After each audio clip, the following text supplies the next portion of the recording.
அதிக நிபுணத்துவம் தேவைப்படும். சிக்கலான வேலை என்பதால் இவை வழக்கமாக சர்வதேச தொழில்நுட்ப மையங்களிலேயே நடக்கும். மேலும் சர்வதேச வல்லுநர்களும் தேவைப்படுவார்கள். இதன் காரணமாகவே தென்காசி செமிகண்டக்டர் நிறுவனத்தின் முயற்சி உற்று நோக்கப்படுகிறது. இப்போது வெளிநாடுகள் மற்றும் வெளிநகரங்களில் பணிபுரிந்து வந்த வல்லுநர்கள் தென்காசி நோக்கி வருகிறார்கள். சிப் வடிவமைப்பு. செமிகண்டக்டர் துறையில் சிப் உற்பத்தி ஃபேப்ரிகேஷன் மற்றும் சிப் வடிவமைப்பு டிசைன் என இரு முக்கிய பிரிவுகள் உள்ளன. சிப் உற்பத்தி என்பது பெரிய தொழிற்சாலைகளில் செமிகண்டக்டர் சிப்களை தயாரிப்பதை குறிக்கிறது. இதற்கு அதிக முதலீடும் பிரம்மாண்டமான உள்கட்டமைப்பும் தேவைப்படுவதால் ஒரு சில நிறுவனங்கள் மட்டுமே இத்தகைய உற்பத்தி ஆலைகளை இயக்க முடியும்.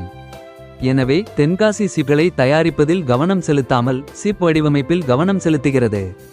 இதன் மூலம் சிப்பின் டிஜிட்டல் ப்ளூபிரிண்ட் அல்லது வடிவமைப்பை உருவாக்கி அதை குஜராத்தில் உள்ள டாடா எலக்ட்ரானிக்ஸ் போன்ற உற்பத்தி ஆலைகளுக்கு அனுப்ப முடியும்.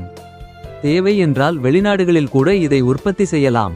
அதிகச் செலவு வைக்கும் உற்பத்தி ஆலையை கட்டுவதற்கு பதிலாக சிப் வடிவமைப்பில் கவனம் செலுத்த ஆனந்தன் முடிவு செய்துள்ளார்.